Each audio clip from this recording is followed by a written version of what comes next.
problems in categorizing deviance acts. What is deviance? Deviance is any behavior that violates societal norms,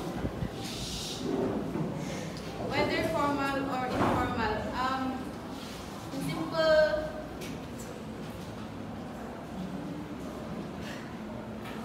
In simple term, the ngay nga pa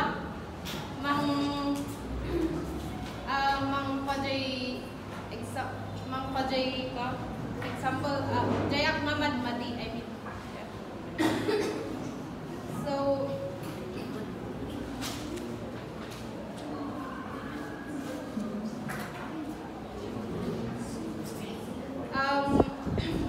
we're gonna relate it to the violence against women.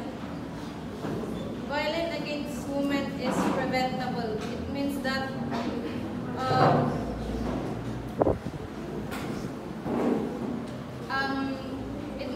this violence can happen, but we can stop it by changing how we think and act. Violence against women is a result of the unequal distribution of resources and power between men and women, and an adherence to inflexible culturally prescribed gender norms and stereotypes. Men have more power, men have more power and resources than women, so parang the society has parang sinasabi nilang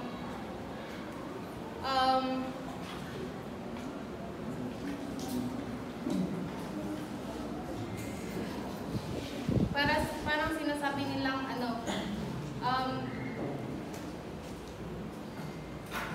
mas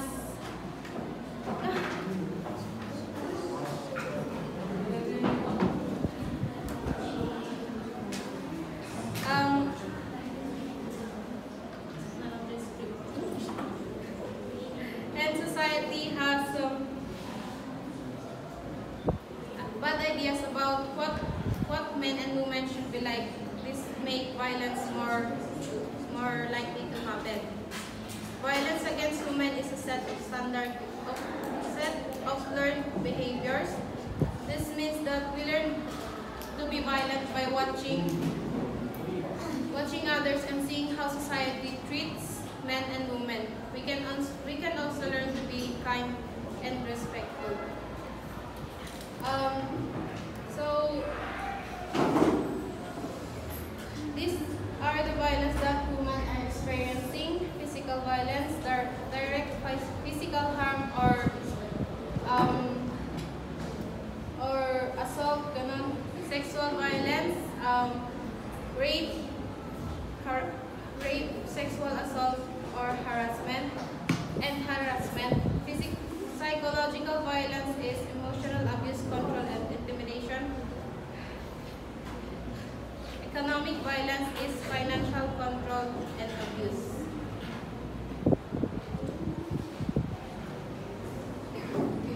So this is the impact of violence. First, physical health impacts. Ito ay tumutukoy sa mga pagbabago o resulta na nararanasan ng katawan. Example, stress. Maaring nagdudulot ng high blood pressure, kahinaan ng immune system. Second, mental health impacts. Ito ay may malalim na komunikasyon sa kabuuang kalusugan ng isang tao, kabilang ang physical, emotional at social na aspeto. Halimbawa, depression. So, next, economic impacts. Economic health impacts. Ito ay tumutukoy sa kung paano naapektuhan ng mga kondisyon sa pananalapi at ekonomiya ang physical, mental at kabuuang kalusugan ng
making their workplace better tapno ma-improve the organization nga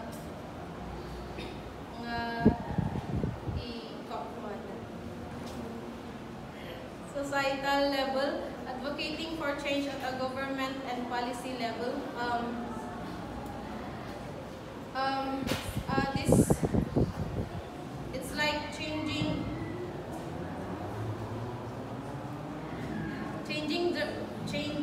the rules for everyone, like advocating for laws that protect people and make society fairer.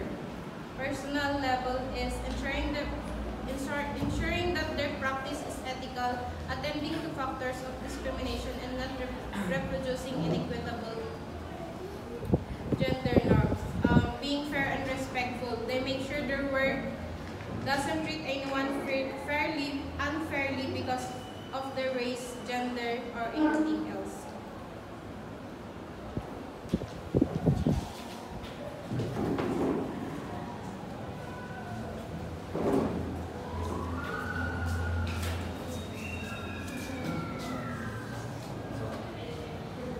Supporting survivors in giving us safer world. Self-care education, high standards, intervention challenge.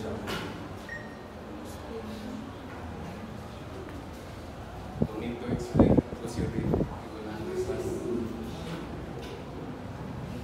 We did expedition.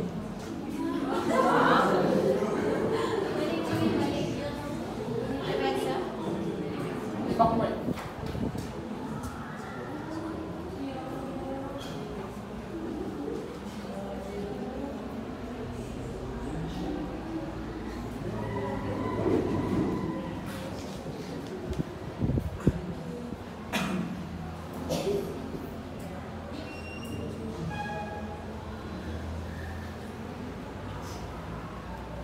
Supporting survivor and building a safer world. Self-care is parang sabihin natin sa client natin na they will practice their self-management. I practice stress management and like deep breathing. Education. Support program that educate people about healthy relationship, consent, and violence prevention. My standard intervention is learn how to safely intervene when you see someone being harassed or abused. Challenge harmful norms. Speak out against sexism and other harmful attitudes.